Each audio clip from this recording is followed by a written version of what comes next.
Joseph, thanks for coming on. Really appreciate you taking the time to have a conversation with me. Would you mind telling us a little bit about yourself before you get started? Well, I'm the author of Caesar's Messiah and Shakespeare's Secret Messiah. The books are well known. People should probably know me by those works. And prior to that, I was not an academic. I was in the computer industry before the internet, and was able to basically create a company and sell my interest in it. And after that, I had the time to be able to pursue hobbies. And so in 1998, 99, I had developed understanding of the Gospels that was novel. And I put out a pamphlet, basically, sold it on Biblical Archaeologic Review, and it just took on a life of its own. And several well-known academics contacted me and then worked with me to produce what became the first edition of Caesar's Messiah. And after that, I've just I've dealt with that in terms of most of sort of the academic side. My Shakespeare book came out like 10 years ago. It's been very successful and is being developed into a HBO miniseries. So that will be interesting. The zenith really of my sort of public career was when I agreed to do a lecture series in Britain in 2013, I believe. And it was just an absolutely unpleasant existential experience. There was people that were opposing what I was doing. And it led to quite a zoo. I was on the Daily Mail. They had an article about the lecture series, and one of the lines in it was, "Is Atwill safe?" which I thought was inappropriate for a newspaper to put this idea into public domain. And I was walking around London with my wife and seeing this in the newspaper thing, and it was unpleasant. So that was sort of the end of the public lecture career. I don't need to do this because I'm frankly well off, and so I'm happy to interact with people who experience my work in a way that either they want to discuss it, or if they ask for clarification, have criticisms, I'm always willing to go along with that. But beyond that, the thing has a life of its own, and it's just as, to whatever extent it's going to be popular, it'll just be up to the people who read it and through word of mouth. Cool. So could you tell us more about Caesar's Messiah? What led you to the belief that this was invented by the Romans, that the Jesus story was invented by the Romans, as opposed to being founded by... The process, I'm not sure is that interesting. I mean, basically, I was curious about Christianity because I had gone to a Catholic school as a youth growing up in Japan. And so even though I'd fallen away from the faith for no particular reason, other than, I liked the beach better, I was very curious in Jesus. And I was reading about I started studying the Dead Sea Scrolls. And this is really what sort of began the whole process, because it occurred to me that this group was obviously militaristic and xenophobic, and it was a complete opposite to the political philosophy that the Gospels present. And so this was Which group was the xenophobic one that you're referring to? The group that created the Dead Sea Scrolls. The Qumran community, or the Palestinian movement, Robert Eisman calls it the revolutionary movement in Palestine. This literature is linked into the Roman war, no doubt. And so but you see, the thing that really caught my attention is that there's no mention of this group, even though it is Messianic and uses the same proof text as the Jesus Christ character in the Gospels is involved with. And there is no mention of it, and I could not understand how the two groups could have existed simultaneously in a tiny area like Judea. They would have clashed. So I then began to study the era to try to understand it historically better than I had. And this, of course, leads one to Josephus. It's the only historian of the era. You have to, I mean, that's the lens you can sort of view first century Judea through. And in reading it, I noticed there were what I thought were sort of mocking parallels to events in the gospel.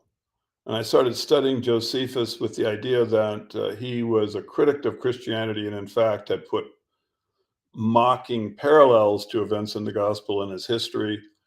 And then one day, I simply had the cognition that all of the events that I was studying, all of these parallels, were occurring in the same sequence. And that was really the most novel insight that I had, is that sequence has a power in terms of interpretive coherency, right? And so I then started plugging in events which were just known historical parallels. For example, Jesus says the temple is going to be destroyed. Josephus records that. Jesus says Jerusalem's going to be encircled. Josephus records it. Josephus, talks about an abomination of desolation that's going to happen. Jesus predicts it. And all of the historical episodes also fit into this long sequence. So then it was clear that the entire adult ministry of Jesus was dependent upon Josephus's history of the war. It had been developed out of it. Then, kind of working backwards, I realized that there was actually a sort of a series of parallels at the very beginning of the gospel between Jesus and Moses. You're probably not familiar with the Jesus-Moses typology.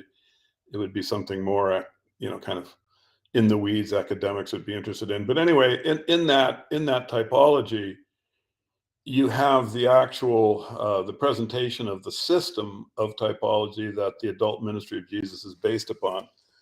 And even though this will probably put people to sleep, I'm going to just give it, because this little tiny parallel system is actually incredibly powerful in both our history and our literature.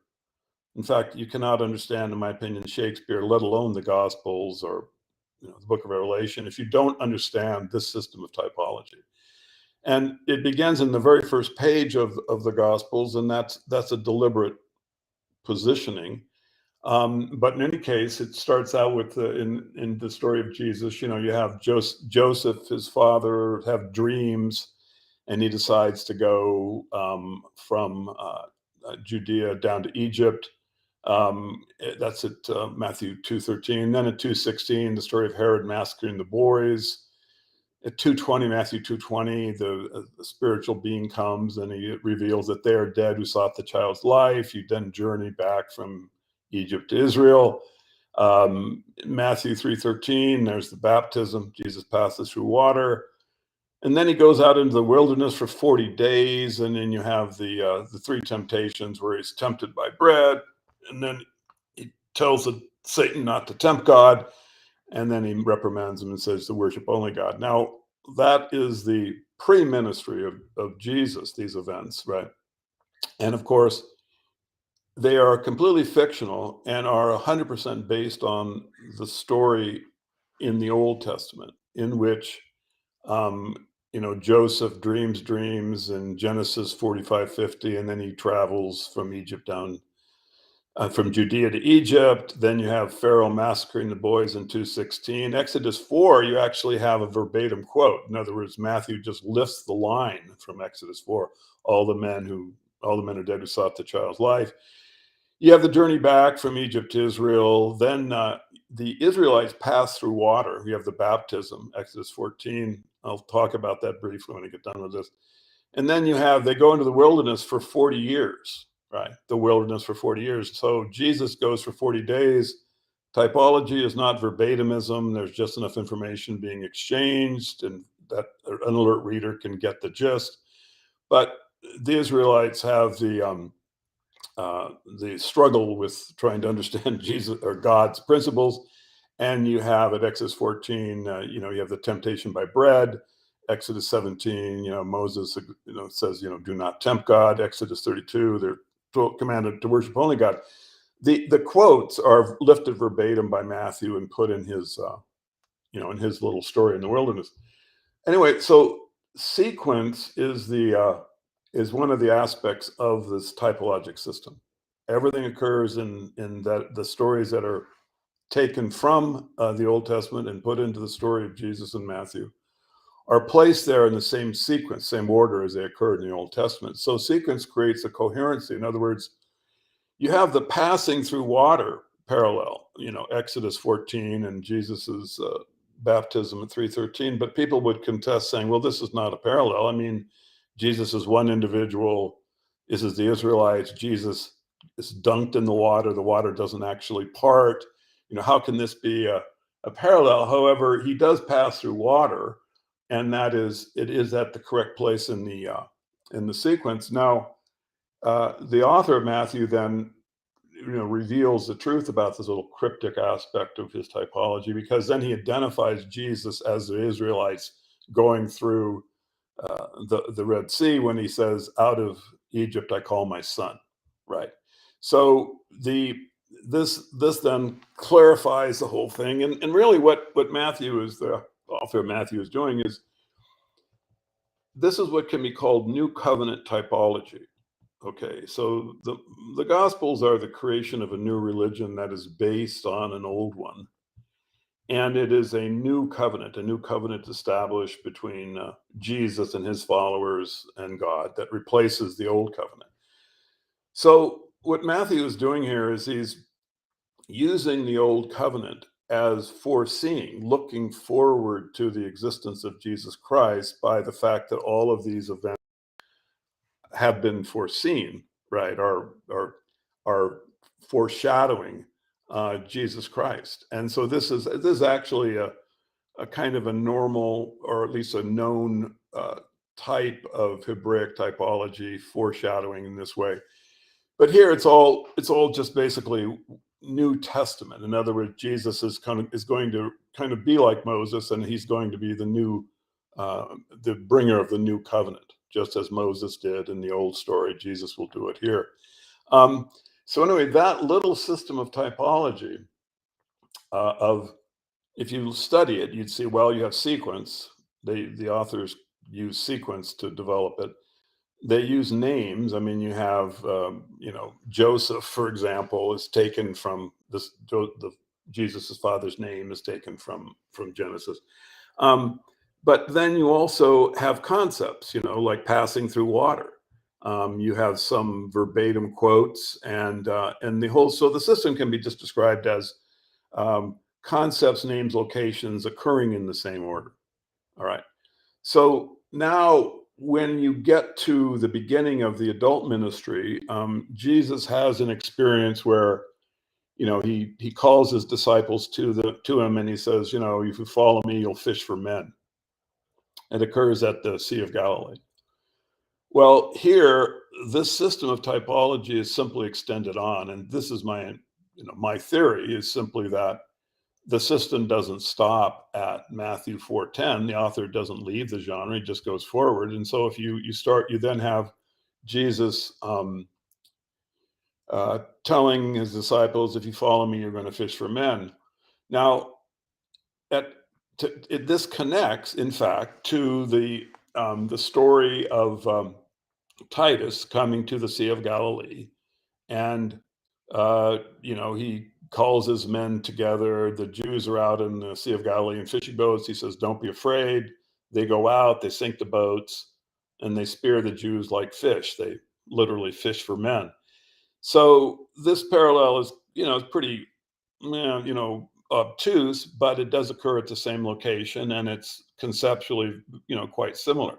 In fact, I would say that if Titus's fishing for men event was placed in the Old Testament, exactly following the parallel between, the worship only God parallel in Matthew 4:10 and Exodus 32, it would be 100% accepted by scholars as just part of the typology. They would immediately see that the same location, the sequence, everything works, and it's just a kind of obtuse parallel that fits at that location. Now, if you go forward through Josephus, you'll see that a great many of the events that Josephus is describing are conceptual parallels to events that Josephus describes. For example, Matthew, they talk about chopping down the fruit trees. Jesus predicts this. Josephus, at that point in the sequence, actually describes chopping down the fruit trees. So this is how you can understand the Gospels, is simply to overlay the two texts. I brought out the original edition, and I was jumping around between the synoptic Gospels, and this led to criticism that it was confusing. So in the current edition, I just say, okay, we just take Luke, and we lay Luke out, and we lay the Josephus text directly next to it. I mean, you could literally take out all of my interpretations, showing how the parallels operate. And a reader can see that the two stories are dependent. They're clear. One is clearly based on the other. And what is quite shocking is that first you have completely historical events, like I described, with the encircling of Jerusalem with the wall. I mean, this is something it's a known event from the Jewish War with the Romans in 70 and CE, and it's known that Josephus recorded it. So these events you can see within this sequence, and then you have a great many other parallels. One about binding and loosening, another about a human Passover lamb. One talks about dividing a family 3 by 2. These parallels have been discussed by scholarship. These are known to New Testament scholarship, and you can find literature where the parallels are just, as a unique parallel set are discussed and criticized and considered. But what no one had ever had the insight before is that all of them occurring in the same sequence. So this is really the key insight. And once you get into the system, it's really not very difficult to understand it or follow it. If you someone Googles the Joseph of Arimathea, Joseph bar Matthias parallel, it's become quite a sensation on the internet. There are just dozens of sites that discuss it. Now, this is a parallel between the crucifixion story. In the Gospels, Jesus is being crucified with a group of 3. Joseph Arimathea comes. He begs the Roman commander to take him down to the cross, and he's permitted, and then Jesus miraculously survives. Well, this is paralleled by a story in Josephus where an individual is being crucified in a group of 3, and then Joseph bar Matthias, right? Remember, typology is not verbatimism, so you've got in the name, 2 Greek letters are different, but everything else is the same. He begs the Roman commander Titus to take him down from the cross, and amazingly, the guy survives. So this just all in and of itself, this little story has the parallelism is so vivid. Many people are now discussing it, but no one else had ever seen it, which is simply shocking. I mean, it's just a dramatic oversight to at least not considered a story with so many parallels to the crucifixion story, particularly when the names of the character are so similar. Joseph of Arimathea, a name which no one really has any understanding of what it means or where Arimathea is. But in any case, there's all these parallels, and yet it had never been noticed, and yet I was able to see it. Well, how? And it's simply because I was following the sequence. I knew where to look. I just had the Gospels on one side and Josephus on the other, and you can simply put them together, and then the whole thing makes sense. So anyway, that is the the theory of Caesar's Messiah. It's simply an interpretive framework. It just says, look, here are all the stories in the Gospels. Here are the ones in Josephus. Basically, a reader doesn't need. There's some of the parallels, there's puzzles and things which I can help people decode that.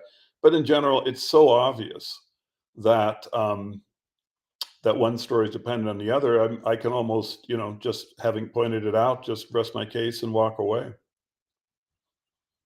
And what does that mean? What is the significance of the fact that there are so many parallels between the two stories? What Well, can we learn from that? what it is, they are creating a typologic foreshadowing of the success of the Roman war, and they are identifying the purpose of the Gospels, which is, this is something that people have a hard time getting their head around. It's not religious. I mean, it looks like religious text and operates as religious text, but that's really not why it was written. In the Gospels, you have a character called the Son of Man that Jesus talks about his appearance. He's going to come. He says he's going to come before the generation alive today passes away. And then he describes the things that will occur, which are events from the Roman-Jewish war. He says that, he's actually standing in the temple complex, and he said, not one stone atop another. So the Gospels are simply a typologic foreshadowing, enabling you to understand the identity of the Son of Man that Jesus predicts. Just like in the beginning where I was saying that Moses, his life foreshadowed Jesus's, right? Now, going forward, Jesus now foreshadows the Son of Man who's coming. So basically, the Gospels are simply a vanity piece wherein the Roman Caesars were able to identify themselves as the God which is coming in 70 CE to fulfill all of the prophecies of the Jewish literature. Now, this is 100% recorded by Josephus. He not only created the basis for the Gospels, but in his works he says that all of the Jewish prophecies, or excuse me, he says that what really motivated the Jews to rebel against Rome was their belief in the Jewish prophecies that a world ruler would come from their people. But he says, they were wrong. What these prophecies foresaw was the Flavian Caesar. So this is, now you can see it's kind of the intellectual construction that exists between the Gospels and Josephus, that they are really,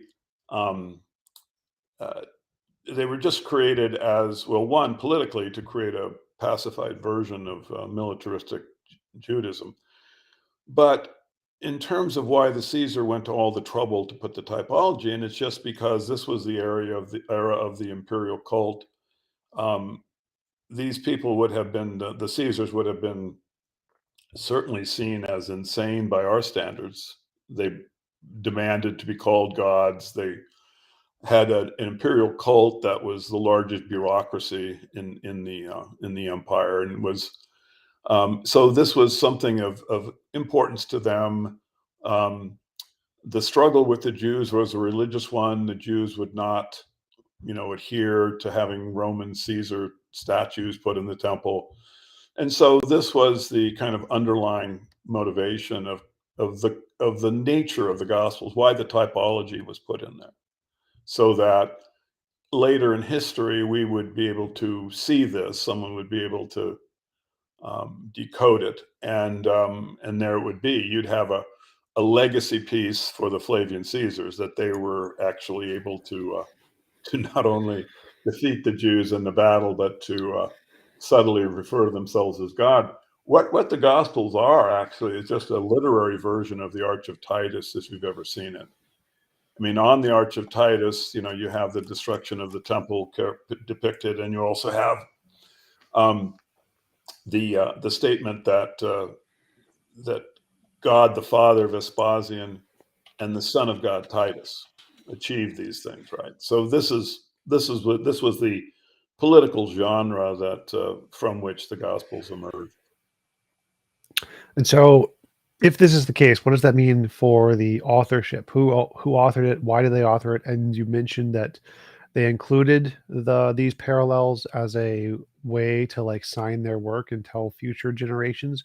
Wouldn't that be make it liable that they could be found out at the time, that people would see this and be try to infer that it was written by the Romans and then reject it? Wouldn't that make it something Yeah. they'd be unlikely to do? Well, I mean,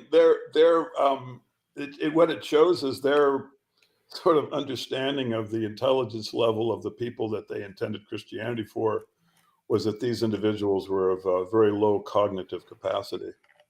I would say that that's a very good point in criticism, but that is it simply just underlines what these people thought about the people who would eventually become Christians. If Christianity becomes the state religion, Constantine adopts it, and you develop the feudal system right from the Christian cult, where the individuals who are at the bottom of the barrel, the serfs, are slaves. They have no property rights, no legal rights, and are not permitted education. So I think this is really what these were the individuals, and that they were going to actually have as Christians. As far as the typology, it's fairly well buried. I mean, I'm the first person to really bring it out. So you can, even though almost every parallel, well, virtually every parallel has been discussed by scholars, but no one bothered to notice that it was in sequence. So,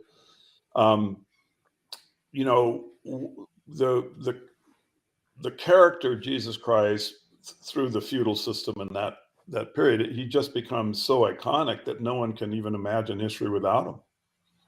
So this is why he was never really contested until recent scholarship, as his historicity wasn't really ever contested. Is that the 1,000 years of the Dark Ages had just embedded the character so deeply in our mind. He was like literally living in our rooms with us. So anyway, what it of course, and when I brought out Caesar's Messiah, I knew it would be controversial, and there would be different opinions about it. And I was troubled. I didn't really want to upset Christians. I mean, I know many Christians, and I don't see them as evil or bad. I didn't want to upset them. And I was conflicted, and it was several years after I did the analysis that I bothered to bring it out. It took that long to kind of make the decision. But in hindsight, I'm very glad I did, because currently the oligarchs have a great many technical skills and are advancing these, their snooping capacity, the capacity for monitoring, and nudge technology on the internet, where they can create, political ideas in people by pushing their feed boxes with different perspectives. And so I think that the citizen needs to up his game if we're going to continue being any kind of democracy in our world. And that will start with skepticism, because propaganda cannot work if you do not give trust. And so the thing I am most pleased about in terms of having brought out Caesar Messiah is just that it creates skepticism of historical narratives, right? And it creates skepticism of the technology of propaganda, because that really is what the New Testament represents, is a kind of sophistication of propaganda. I mean, the story is made to pull you into loving the character and to giving you are emotionally moved by it. They knew that when they were developing the story, so they had an understanding of how to create a god, someone that people would follow. So anyway, I am happy that Caesar's Messiah is out, because it does create skepticism, and that is a just critical attribute of of our hopes for of a democracy going forward. So, who authored the Gospels in your view? Like, if this pattern exists, who is this? Who does this evidence? Who Well, wrote I it think and why? they would have had a staff. If you look at the language of the Gospels, it has all kinds of words which are described as technical terms of the imperial cult. Fancy Greek words having to do with the divinity are kind of divine actions of the Caesar, and these appear often in literature of the imperial cult. Well, these terms appear also in the Gospels, and so there is no other place really where you had the kind of this idea of turning the Jewish, or would benefit from turning the Jewish religion from its militaristic form that rebelled into modern Roman Christianity. So you can locate the authorship inside the imperial cult. As far as the actual, technical ability, again, the only place that this is known to exist would have been in the Flavian imperial court. I mean, you had first of all the Alexander family. They certainly would have been involved with it. Philo Alexander was the most famous Jewish intellectual of the era. His brother was the tax collector Albark of Egypt. They were the wealthiest family in the world. And the Albark's son, Alexander Tiberius, he became the lead general for the Flavians against the militaristic movement. So you can see that the Alexanders had, and by the way, in the when Vespasian, the first Flavian emperor, decided to seize the throne, the first family that stood in back of him, which would have been a death sentence had Vespasian lost the battle, were the Alexanders. And the document that Tiberius Alexander created listed Vespasian as Lord or God. In other words, this guy and this family were completely done with the religious aspects of Judaism. They were into money and into power, and were standing with the Flavians. So when you go to, well, who could have created inside the Flavian court, the first person that you'd have to look at would be Tiberius Alexander. He would have had the technical training. He would have understood the typology. He had the understanding of the Flavians as divine, and he would have had great financial motivation for having, trying to reduce the militaristic movement of Jews. The other family that would have been involved with this would have been the Herods.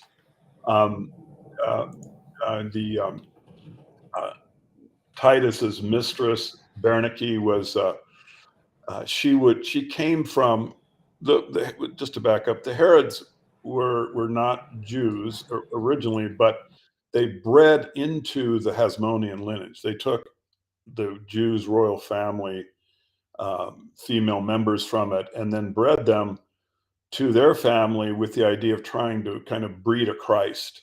So they would create a child, they would educate the child in Rome, then they would present it to the Jews as the legitimate king.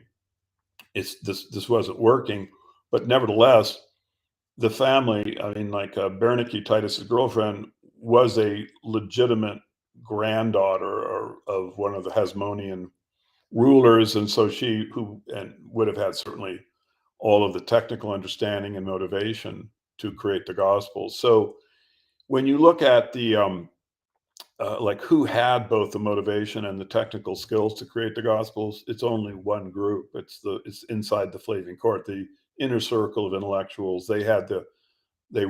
Many of them were fallen away Jews, and of course they were all going to benefit from the Flavian Caesarship. So this would have been the group.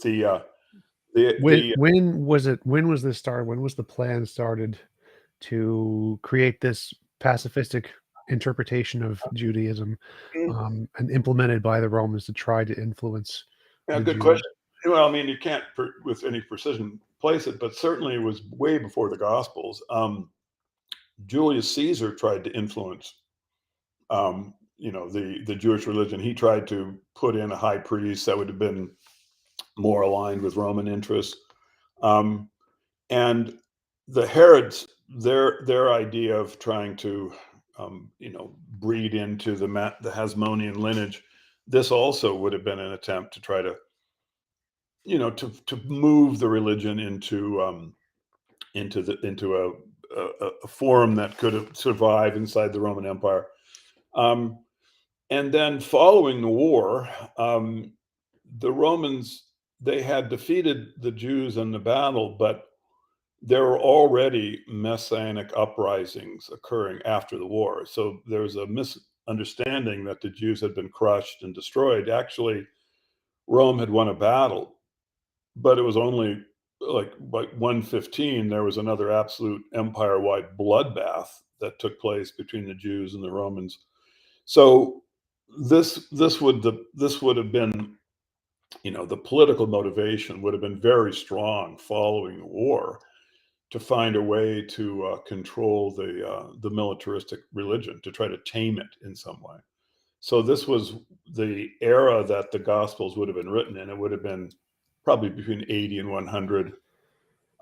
You would have had the literature concocted. And then after that, I mean, who knows when it would have been, when they would have put the final version together. I mean, we have codexes, from the beginning of 4th century, perhaps, Vaticanus, Sinaiticus, the stuff that Constantine put out. And it's possible that the thing could have been tweaked all the way up to that point. I think, anyway, I think that a lot of people would have loved to have like a way of signing themselves into future, because the Roman patrician class, the ruling class, was into legacy. So, for example, in Acts, you actually have Bernice is mentioned by name as is Alexander. So you can see that the literature is coming from, it has some relationship to this group. So, like, if they had started this project to make a pacifistic view, why would someone like Emperor Nero persecute the Christians if the Christians were like the poster child of the Roman interpretation of? Right. This is always brought up, is like, well, what about the Tacitus quote? I mean, it seems pretty clear. You've got Nero is persecuting the Christians, and doesn't this contradict the idea that the Flavians then invented it? Well, frankly, it does. But I would say that the logic of the critics who use it in this way is completely incorrect, because the quote that Tacitus produced, it is no different than the Testimonium Flavellium that Josephus produces. Josephus actually has a whole thing inside his story, inside his history, about Jesus Christ, right? However, readers of my book would recognize that as just more propaganda coming from the same source that creates the Gospels, right? Because it's Josephus. We can show that he's working to produce the Gospels. Well, Tacitus, who came up with the quote, wrote the story about Nero. He was another court historian of the Flavians. He was on the payroll. It's a well-known fact, and he so the way you should best understand the quote about Nero is this simply is in the same category as Josephus's story of Jesus Christ. In other words, they needed to create a kind of pseudo history to create a platform for the religion to stand upon. Josephus mentions Jesus Christ, so does Tacitus, but it's not relevant. What Tacitus is describing, I would say, is if the event occurred, is the Christians would not have been the pacifistic pro-Roman Christians of the Gospels. They would have been the militaristic followers of a Christ who rebelled less than like 5 years later and destroyed a Roman legion. this would have been the logical group that would have burned Rome, in 63. It wouldn't have been the followers of Jesus Christ. That is sort of a contradiction and absurd. It would have been this other group of Christians. And the Romans were definitely using the old Messianic movement as a kind of historical platform to base their religion upon. And if you read Caesar's Messiah, I give an absolutely clear-cut example of this. The character Simon. Simon is a leader of the Jewish rebellion. At the end of the war, he's captured, and with his compatriot John, the two are captured. Simon is taken to Rome, and he is killed in the Colosseum. And as Robert Eisenman pointed out, another New Testament scholar, he goes, this is really interesting. He goes, this guy named Simon, he's a leader of a Messianic movement. They take him to Rome and destroy him. This is just like the character in the Gospels at the end, where Simon is told he's going to be taken and taken to Rome and sacrificed. And I mean, Simon is a leader of a Messianic movement, and Eisman has the pithy comment. He goes, how many of these people were there? Right? I mean, how many Simons who get captured and taken to Rome, who are leaders of Messianic movements were there? Well, in fact, there's only one.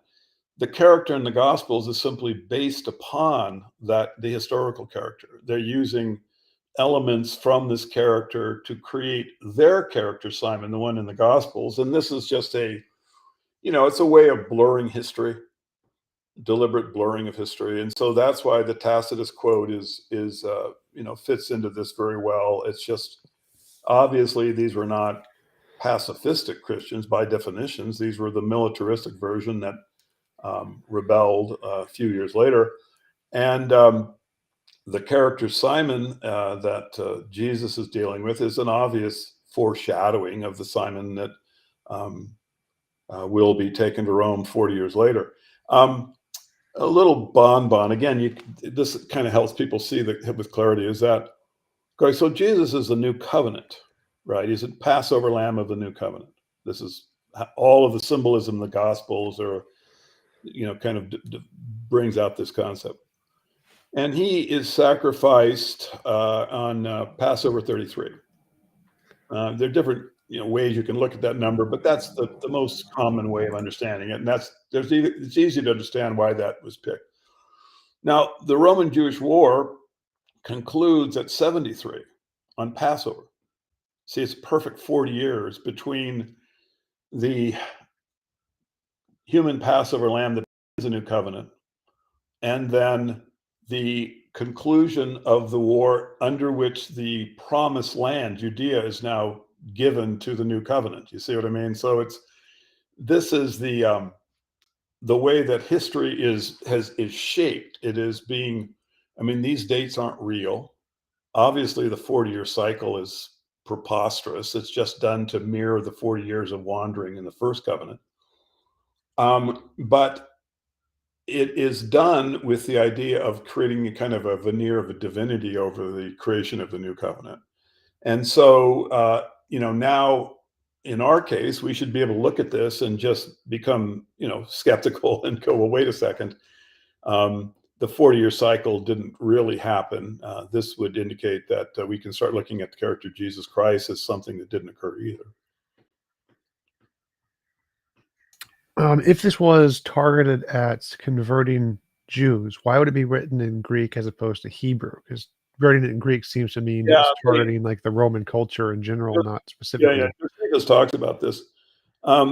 It wasn't written to convert zealots. No chance. It was written as basically as a political purpose. The Gospels were for the diasporan Jews. Jews were out throughout the Roman Empire, and Josephus wrote about how worried the Romans were that this militaristic version of Judaism was spread to them.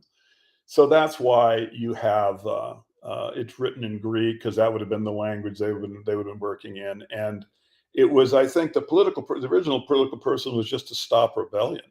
It was just to create a kind of watered down version of Judaism with a pro-Roman pacifistic Messiah. And this individual would be competitor to the Messianic aspirants that were trying to use missionary activity. And that's why actually, I think a physical example of the purpose of the New Testament is found in when they describe the churches of in the book of Revelation. They kind of form a circle around Judea. And that I think is sort of the rough kind of purpose for it. It was just to slow down the missionary activity. But the political act, so that was the purpose of Christianity. And it goes back and was part of the process that the Roman Caesars has been using against the Jewish religion since Julius Caesar. So just to clarify, so that would mean the purpose of Christianity would be to make the already more pacifistic Jews more pacifistic and less inclined to adopt the more extreme versions of Christianity, and its goal wasn't to try to convert or stop the already more extreme demographic. Yeah, it was characterizing it right. No, Josephus records that the Romans were worried that there would be missionary activities, right? And the missionary activity would not be to Jews that were, I don't know why you would call them more pacifistic. These would just be Jews who would be susceptible to joining the militaristic version of Christianity. And just to clarify, weren't there already a number of Jewish sects at the time, many of which were more pacifistic and were more Roman leaning? Scenes and things like that. Yeah. They were, but the Romans wanted a branch that would be under their control, that they could create the bureaucracy. So this was why you have Christianity's first saints are all members of the Flavian family. I mean, if you look at if you go to the Catholic Encyclopedia, they actually have a whole category called the Christian Flavi. So these would have been the original bureaucrats. The first catacomb is the catacomb of Flavia Domitilla, the oldest catacomb, and in Rome, and it's first century. And Flavia was either Titus's sister or niece. So the reason that they created a separate religion, a separate branch of Judaism, would have been to control the bureaucracy of it, to control the priests, to control the way it operated. And I'll just give you, you talk about pacifistic Jews, and you're probably referring to the Essenes. Well, I don't think the Romans were really worried about the Essenes. They wouldn't have been trying to compete against that sect. The sect they were worried about would have been the one that in 115 gained control of Cyprus and genocided the entire Gentile population of 250,000. So the sect that they would have been worried about would have been the sect that in 115 took control of Egypt. And you actually have a letter of a Roman magistrate fleeing down the Nile, leaving Alexandria, trying to get away from the militarized Jews. So this was the understanding of Judaism that we have comes through Roman historians. We have the Dead Sea Scrolls, but other than that, we don't really know much about Judaism. We have the historical facts of the rebellions. And of course, then you had in 133, then you had the Bar Kokhba rebellion, another Messianic rebellion, which was an absolute Roman bloodbath. So your understanding of Judaism that, as you described it, is simply not correct. The Jews and the diasporan Jews were really quite ready to rebel, and Rome was very aware of it and was looking for some way to stop that. Gotcha. There's a question from the audience, a few questions, but one of them is, Doc Palermo asked, has he heard of the Qumran community, the War Scroll, etc.? Sure. Yeah. What would be the significance of those? Because I don't know enough about. He's talking about there's a scroll that was found around the Qumran area, and it's a very militaristic. It describes a very militaristic Judaism, which, at least in some interpretations of the Hebrew, which is I think it's maybe Aramaic. It's a little arcane, but it looks like they're celebrating cutting off the head of the ruler of the Kittims, which would have been Caesar. But in any case, the philosophy the scroll presents is 100% militaristic. The people are sometimes confused by this, and I don't really know why. I mean, I guess it's because of Christianity. This is why people are confused. But if you look at the original Messiah, where this sort of concept comes from and how it would have been operating in the first century during Roman occupation, you have to think of David. He is the first Messiah. He is not a pacifistic turn the other cheek kind of character. I mean, he cuts the heads off of people who he doesn't like, right? And he's very xenophobic. And this would have been a kind of logical messianic character to emerge in the first century. So that's why when you look at the War Scroll, what you're really seeing is not the Romanized version of Judaism, because we look at it through the lens of history of the Roman historians and also through the Gospels, which I think are also produced by Rome. And so you have an understanding of Judaism which doesn't link logically to the history of the era or logically to the religion itself. I mean, this would have been characterized in the question you asked me, where you were talking about, well, the Essenes, the pacifistic Jews. I mean, why would Rome be worried about this group? This was not the political power of the religion. The political power of the religion, you can see what it is really manifesting is seen by the rebellions, which did not start in 63. They started in the year 1. So there had been a series of rebellion that Josephus records all throughout the first century. Then you had the 63-73 rebellion, where the Jews actually drove Rome out and set up a nation state right inside the Roman Empire. This isn't going to please the Romans very much. And then you had the catastrophic rebellions of 115 and then 133, where, I mean, Rome was really tottering. That's just how violent these things were. So I would say that we should probably look at what the Jews really were in terms of religious and political perspectives with a kind of more open mind, because the version that we had, the understanding of it that we get through the lens of the Gospels and the Roman historians is not, I don't think it links well into what we know is real about the religion or about history.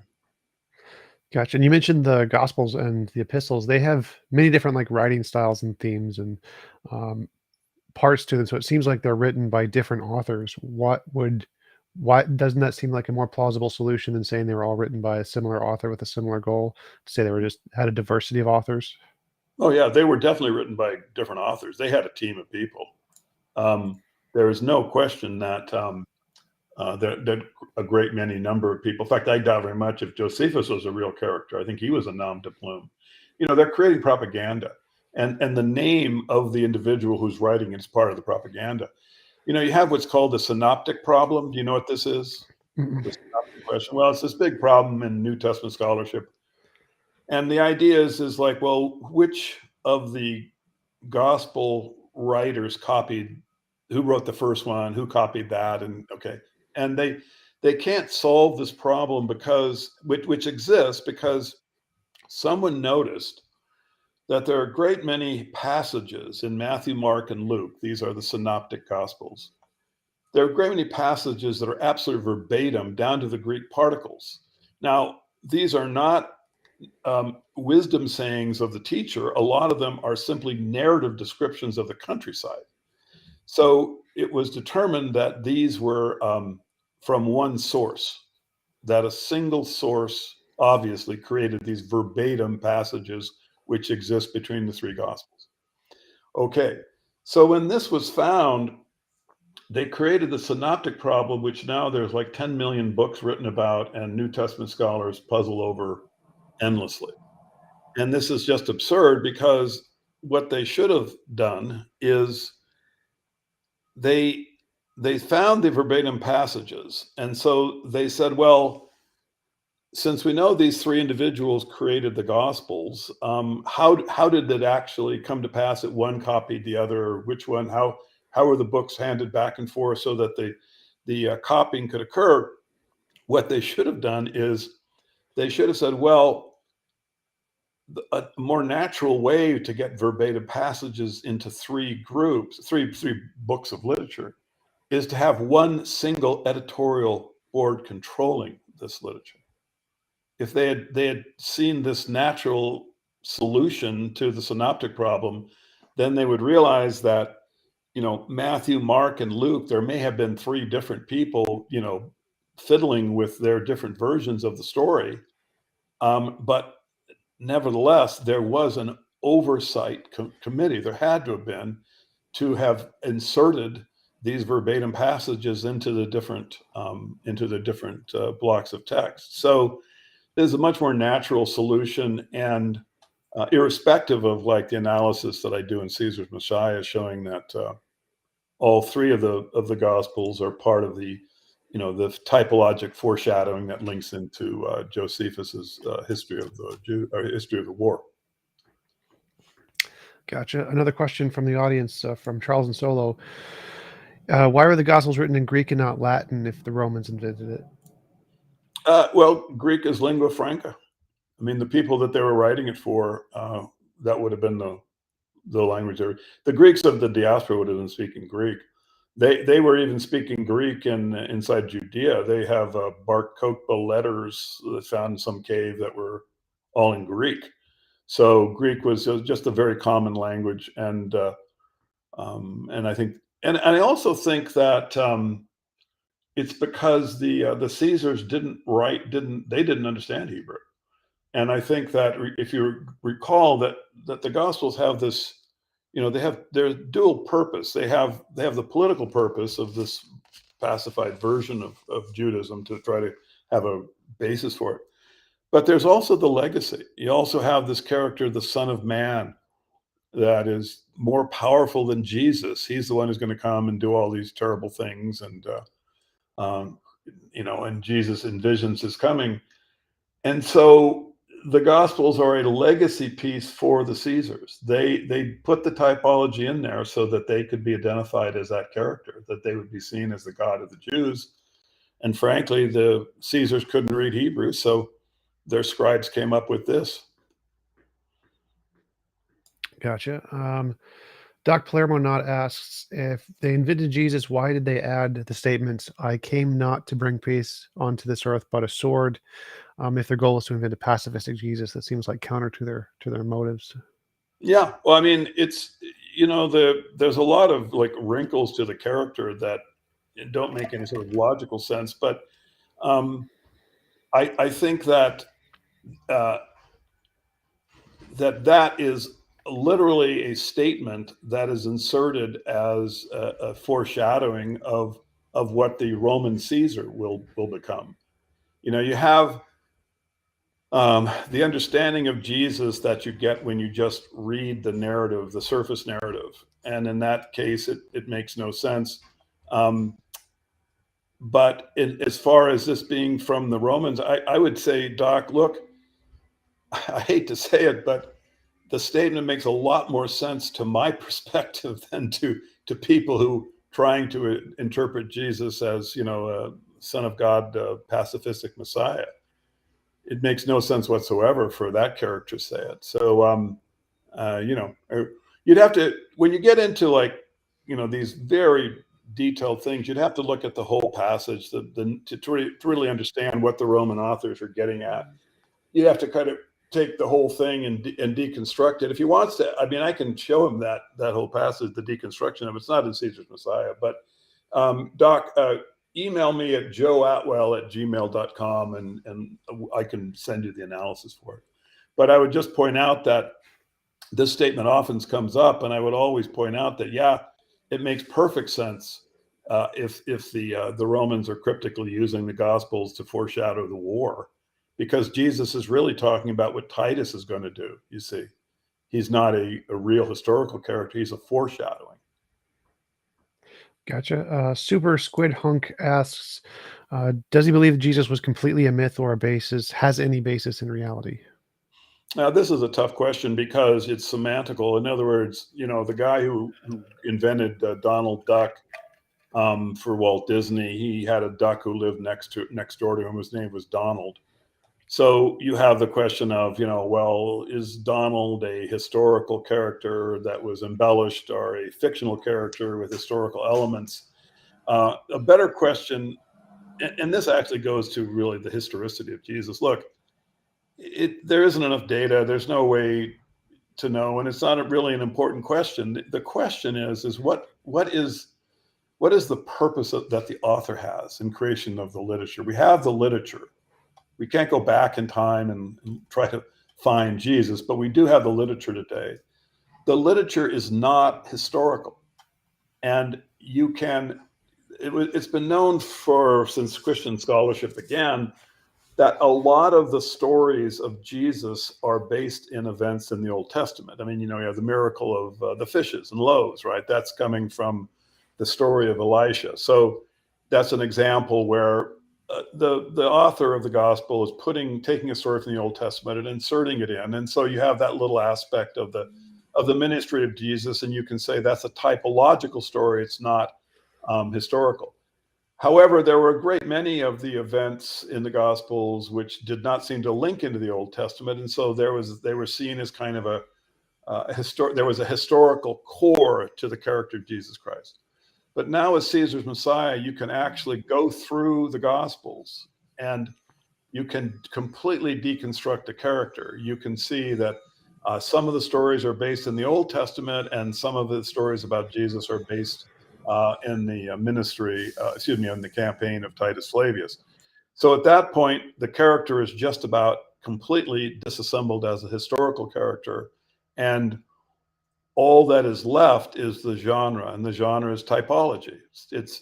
The Gospels were created as a kind of a messianic foreshadowing, new covenant typology.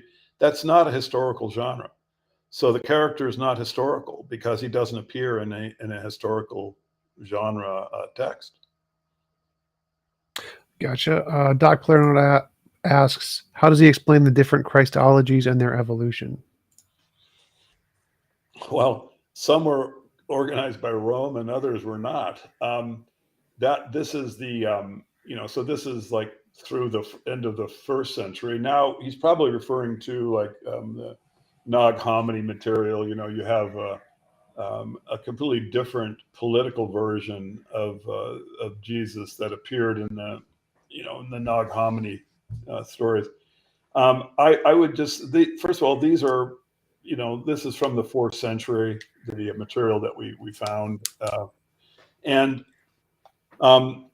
what I would suspect these stories emerge from is just existing wisdom cults that saw the power of Christianity and created literature to merge their political version in with the kind of Roman authority promoting Jesus Christ that the Gospels had.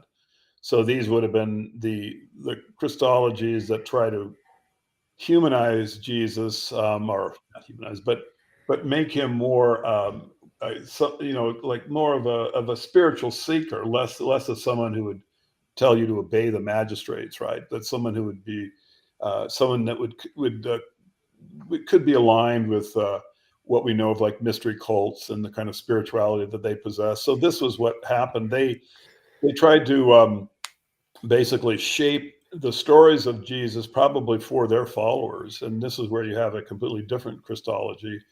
But notice that this Christology was done away with by the Caesars. Once Constantine started the process to make Christianity the state religion, these Christologies all disappeared. And it was just the Roman version of Christianity that was promoted. Gotcha. He also asks, if the Romans invented a pacifistic Jesus to calm down the rebellious Jews, why did they invent a Jesus who predicted the widespread violent destruction of all those like the Romans opposed to God? Yeah. Well, he doesn't actually talk about the widespread destruction of the Romans. He talks about the widespread destruction of the Jews. If you look at the text, what he's talking about is the destruction of Jerusalem. He specifically mentions that the temple is going to be destroyed, the city will be encircled. So he's talking about the Roman war. So this is this will be the fate of the Jews that rebel against Rome. And it was foreseen by God, both by the funny way that Josephus looks at the Old Testament prophecies, and also by the character Jesus Christ himself. So the idea that Jesus was predicting destruction of everyone is not correct. Show me the text. I mean, what he's actually talking about is specifically the Roman-Jewish War, and that was the destruction of the rebellious Messianic movement. Gotcha. He also asked, is there any evidence of any Romans who had ever heard of Jesus? Like any writings that mention Jesus from any Romans? Yeah, I mean, there's a bunch of them. You have Tacitus, Suetonius, and Dio also all mention Jesus, but these are all court historians of the Flavians. Before the Flavians, no one had ever mentioned him, and it's very odd. Other than Josephus, and of course the passage where he describes Jesus is often contested as legitimate. They claim it's an interpolation, but regardless, it is very peculiar that no one wrote about Jesus during his lifetime or immediately thereafter. The first Christians, oddly, I mean, you have the characters in the Gospels, which are, very dubious historically, but the first real Christians are members of the Imperial Flavian family. Just go Google Catholic Encyclopedia and key in Christian Flavi, and you've got the saints that are, Domitilla, Priscilla, Pedroncelia, the first Pope, Clemens. I mean, he was recorded in the Acts of Neros and Attalus as being Titus's nephew, the first Pope after Peter. So the Christian Flavi would have been, they are, it's preposterous historically, but nevertheless, that there's no other evidence for any other first century Christians that we have other than the Gospels. Gotcha. And the last question is why was Jesus, if he was invented, why was he executed for insurrection? Doesn't that go against the whole idea of making a pacifistic thing? Why execute him at all? Yeah, I think that it creates a psychological effect, and it shows the power of Rome.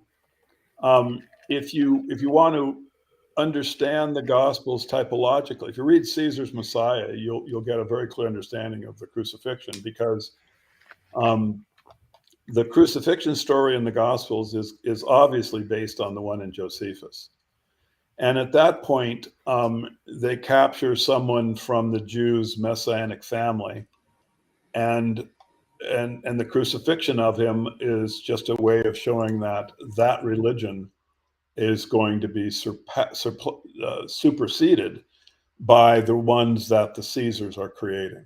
So that's the reason that they end they symbolically kill the Messiahs. It's just part of the process by which the new religion comes to existence. The old king is dead. Long live the king.